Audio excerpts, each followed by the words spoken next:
Dalam nama Bapa dan Putra dan Roh Kudus. Amin. Ya Bapa, Tuhan langit dan bumi, kerajaan-Mu Kau wahyukan kepada orang kecil dan rendah hati.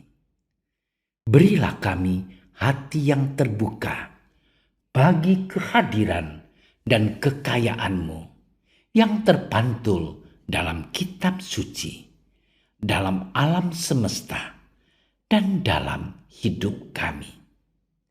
Inilah permohonan kami demi Kristus, Tuhan dan pengantara kami. Amin.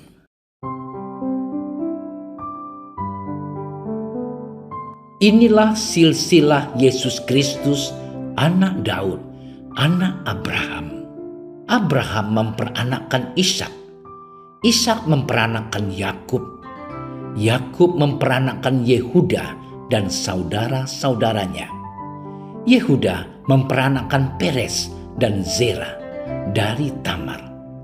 Peres memperanakkan Hezron. Hezron memperanakkan Ram. Ram memperanakkan Aminadab. Aminadab memperanakkan Nahason. Nahason memperanakkan Salmon. Salmon memperanakkan Boas dari Rahab. Boas memperanakkan Obed dari Rut. Obed memperanakkan Isai. Isai memperanakkan Raja Daud. Daud memperanakkan Salomo dari istri Uria. Salomo memperanakkan Rehabeam. Rehabeam memperanakkan Abia. Abia memperanakkan Asa. Asa memperanakkan Yosafat. Yosafat memperanakkan Yoram. Yoram memperanakkan Uzia. Uzia memperanakkan Yotam. Yotam memperanakkan Ahaz. Ahaz memperanakkan Hizkia. Hizkia memperanakkan Manasye. Manasye memperanakkan Amon. Amon memperanakkan Yosia.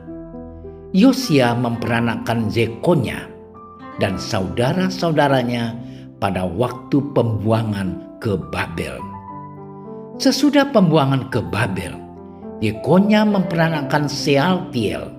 Sealtiel memperanakkan Zerubabel. Zerubabel memperanakkan Abihud. Abihud memperanakkan Eliakim. Eliakim memperanakkan Azor. Azor memperanakkan Zadok. Zadok memperanakkan Akim. Akim memperanakkan Eliud. Eliud memperanakkan Eleazar. Eleazar memperanakkan Matan. Matan memperanakkan Yakub. Yakub memperanakkan Yusuf, suami Maria, yang melahirkan Yesus yang disebut Kristus. Jadi seluruhnya ada 14 keturunan dari Abraham sampai Daud. 14 keturunan dari Daud sampai pembuangan ke Babel. Dan 14 keturunan dari pembuangan ke Babel sampai Kristus. Demikianlah sabda Tuhan. Saudara-saudariku yang terkasih di dalam Kristus, jika kita memperhatikan nama-nama yang terdaftar dalam silsilah Yesus Kristus, kita mungkin akan sedikit terkejut karena nama-nama itu merujuk kepada sejumlah perempuan yang tidak begitu berarti di mata manusia. Nama-nama yang disebut adalah Tamar, Rahab, Rut, dan Batseba.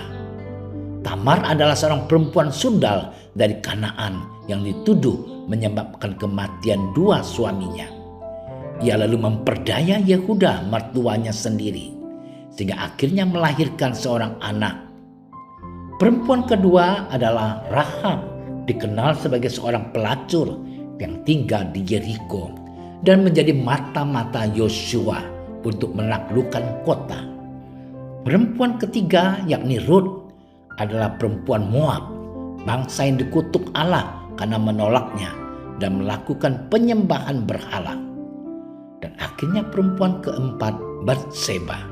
Ia sebenarnya adalah istri Uria. tapi kemudian ia menjadi istri Daud setelah sang Raja Daud berlaku serong dengannya. Daud kemudian membunuh suaminya. Keempat perempuan tersebut tentu saja tidak diperhitungkan di mata manusia. Tetapi ternyata Tuhan memakai mereka untuk melaksanakan karya penyelamatannya. Hal ini tentu akan membuka mata hati dan kesadaran kita. Saudara-saudariku yang dikasihi Tuhan, dalam masa Advent ini kita diajak untuk membuka hati akan kehadiran orang-orang yang selama ini barangkali tidak kita harapkan atau tidak kita perhitungkan. Tapi siapa tahu Tuhan justru memakai mereka sebagai alat untuk membawa kebaikan dan kebenaran ke dalam hidup kita. Sekali lagi saudara-saudariku yang terkasih, apa yang tidak berarti di mata manusia sangat berarti bagi Tuhan. Sebab di mata Tuhan setiap orang berharga dan mendapat berkat yang sama daripadanya. Dalam masa Advent ini kita juga diajak untuk membuka hati terhadap kehadiran anggota keluarga kita sendiri ini, yang selama ini barangkali sudah kita tolak di dalam hati. Saudara-saudariku yang dicintai Tuhan, dalam keluarga kita barangkali ada orang-orang yang bermasalah dan perilakunya jauh dari sempurna. Anggota keluarga kita memang tidak sempurna. Sama seperti kita sendiri pun tidak sempurna, penuh kerapuhan dan kekurangan. Paus Fransiskus pernah mengatakan bahwa tidak ada ayah dan ibu, adik dan kakak, serta keluarga yang sempurna.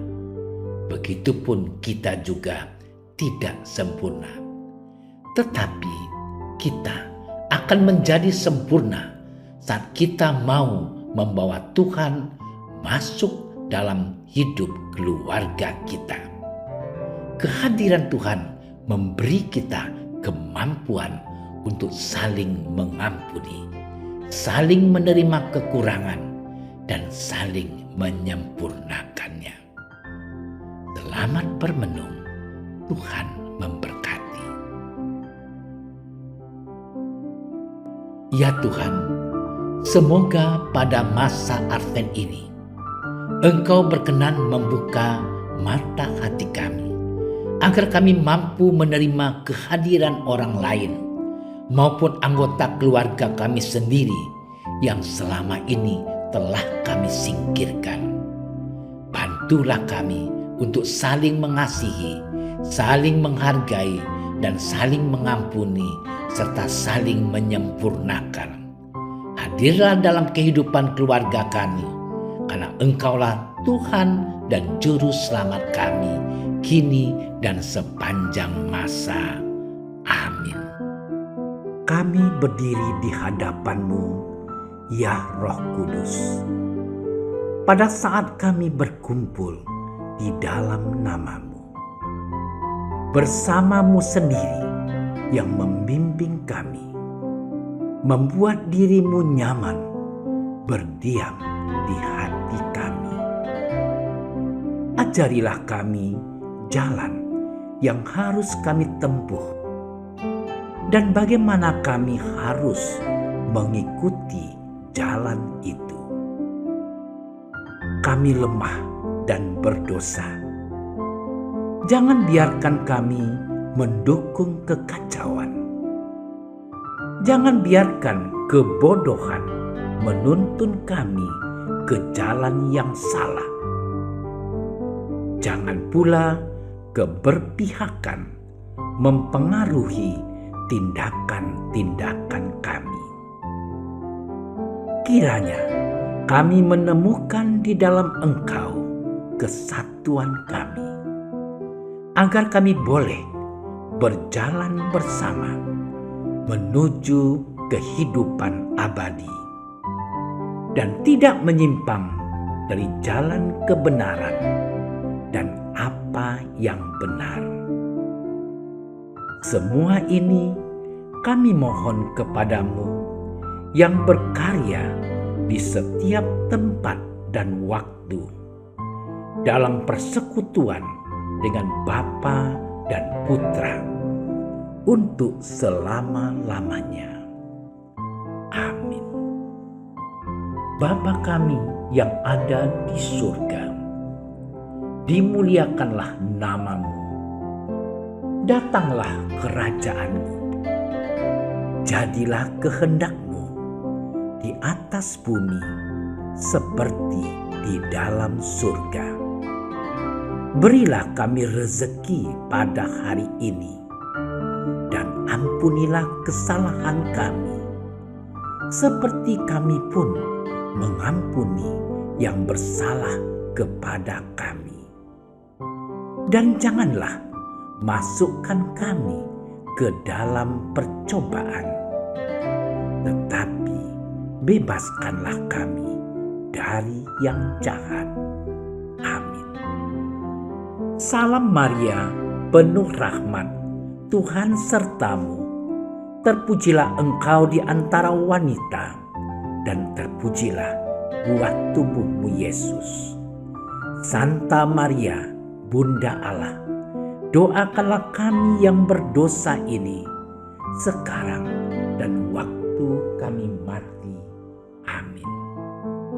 Kemuliaan kepada Bapa dan Putra dan Roh Kudus, seperti pada permulaan, sekarang, selalu, dan sepanjang segala masa. Amin. Dalam nama Bapa dan Putra dan Roh Kudus. Amin. Terima kasih sudah menyaksikan renungan hari ini. Jangan lupa like, subscribe, dan aktifkan tombol loncengnya agar Anda yang pertama mendapatkan notifikasi updatean renungan harian dari Komsos Keuskupan Padang. Dan bagikan ke sosial media agar saudara-saudara kita dapat mendengarkan dan merenungkan firman Tuhan.